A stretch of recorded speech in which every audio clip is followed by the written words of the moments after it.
starts now with Brianna Juneau. Welcome back. Taking a look at your Great Falls Connect iCam. We're starting off the night on a mostly cloudy note, though those clouds are going to start to decrease. But take a look at this. Your high temperatures today were around 60 degrees, which is right around that high record that was set around 1900. So that's pretty cool. But your lows tonight are also going to be above average in the 30s.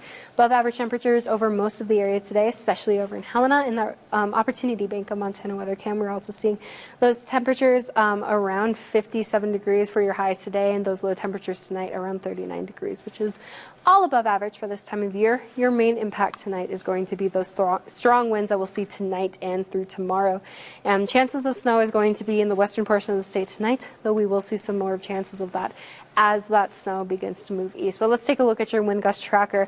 Those winds currently are going to be around 40 miles per hour as we head throughout the night. Those wind gusts are going to really become widespread throughout the area.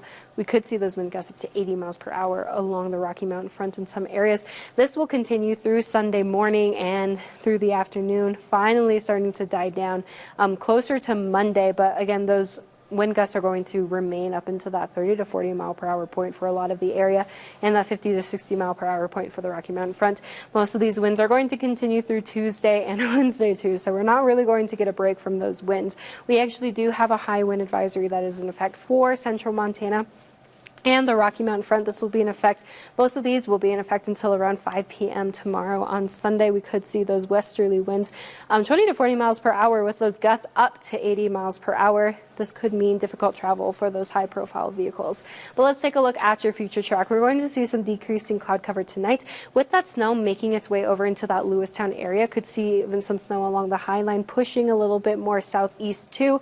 There could be some 8 to 10 inches of snow in the higher elevations, though the lower elevations aren't going to get a chance to see that. As we head throughout Sunday and into Monday, that's when that snow is going to become a little bit more down into that central area, especially by that Lewistown area, but it'll become a bit more scattered as we head into Monday. This is a look at your high temperatures for today. Now, they ranged in the 30s and 40s over in the western portion of the state, but right in that middle over into the eastern portion, we saw those temperatures in the 50s and the 60s, which was super exciting. Tonight, expect to start the night off around that mostly cloudy note, continuing to decrease to some mostly clear skies through early tomorrow morning. Your lows are going to roughly be in the low to upper 30s, and it's going to be a bit chilly, especially with that wind.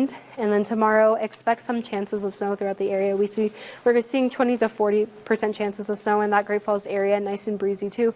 But again, for the lower elevations, there isn't going to be a lot of chances for that snow accumulation, maybe less than half of an inch in Great Falls.